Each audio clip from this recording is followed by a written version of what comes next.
Hello everyone, আসসালামু আলাইকুম। Giants মাম cooking ওয়ার্ল্ডে সবাইকে স্বাগতম। আজকে আমি আপনাদের সাথে শেয়ার করছি বাটার বান। এই বাটার বানটা বাচ্চাদের টিফিনে অথবা বিকেলের স্ন্যাক্স হিসেবেও খাওয়া যেতে পারে। বাইরের অস্বাস্থ্যকর বাটার বান না কিনে আমরা খুব সহজেই বাসায় তৈরি করতে পারি। বড় থেকে ছোট সবারই খুব পছন্দের এই বাটার বান। চলেন দেরি না করে শুরু করি। Let's go to my kitchen and cook. এখন আমি একটি মিক্সিং বোলে নিয়ে নিচ্ছি 1 কাপের মতো ময়দা। আপনারা ময়দার পরিবর্তে আটাও নিতে পারেন। এরপর আমি এখানে দিয়ে দিচ্ছি 1 টিস্পুন ইস্ট। এরপর দিয়ে দিচ্ছি 2 টেবিল স্পুন চিনি। এরপর দিয়ে দিচ্ছি স্বাদমতো লবণ।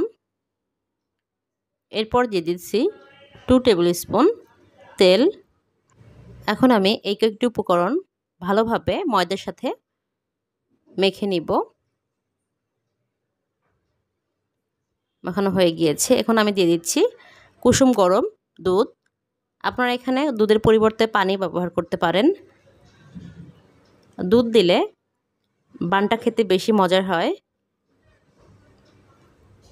আমার দুধটা বানানো হয়ে গিয়েছে। এখন আমি উপরে একটু তেল লাগিয়ে দিচ্ছি যেন ড্রাই না হয়ে যায়।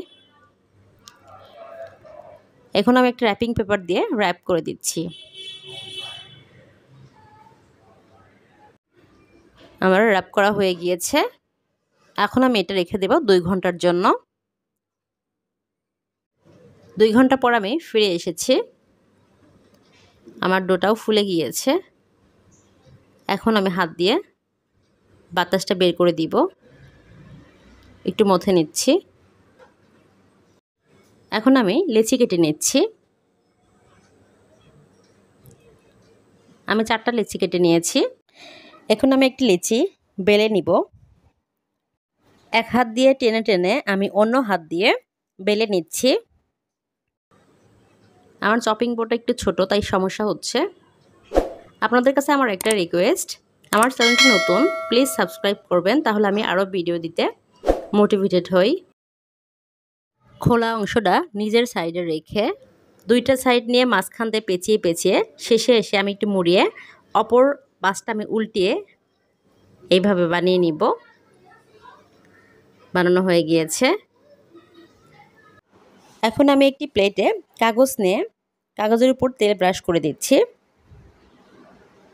তেল ব্রাশ করা হয়ে গিয়েছে। এখন আমি বানিয়ে রাখা বানটা বসিয়ে দিব। আমি একইভাবে সবগুলো বাটার বান বানিয়ে নিব। আমার বানানো হয়ে গিয়েছে।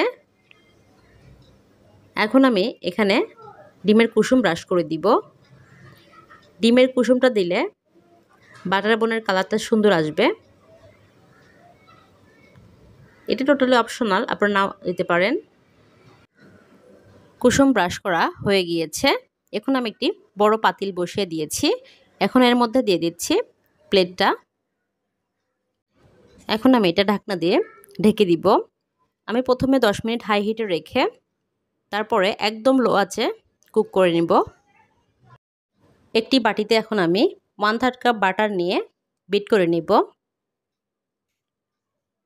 এটা সময় নিয়ে আমি বিট করে নিচ্ছি। এখন আমি এর মধ্যে দিয়ে দিচ্ছি 2 টেবিল স্পুন আইসিং সুগার। আমি আইসিং সুগারটা বাসায় বানিয়ে নিয়েছি। আমি আবার একটু বিট করে নিব।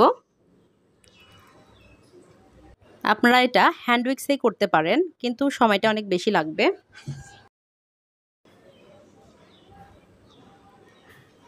আমার বিট করা হয়ে গিয়েছে। আমি প্রায় 40 মিনিট পর ফিরে এসেছি। আপনাদের সময়টা কম বেশি লাগতে পারে। আমার বাটার বানটা রেডি হয়ে গিয়েছে। আমি নামিয়ে নিচ্ছি। আমি সবগুলো বাটার বান মাঝখান দিয়ে কেটে নিয়েছি। এখন আমি বানিয়ে রাখা বাটারটা লাগিয়ে দিচ্ছি। এই বাটার বানটা খেতে কিন্তু অসম্ভব মজার। আপনারা অবশ্যই বাসায় ট্রাই করবেন। আমি সবগুলোতে লাগিয়ে নিয়েছি। আমার ভিডিওটি যদি ভালো লেগে থাকে তাহলে please like, comment, share, subscribe করবেন। আর যারা অলরেডি সাবস্ক্রাইব করেছেন তাদেরকে অসংখ্য ধন্যবাদ। সবাই খুব ভালো থাকবেন। আসসালামু আলাইকুম।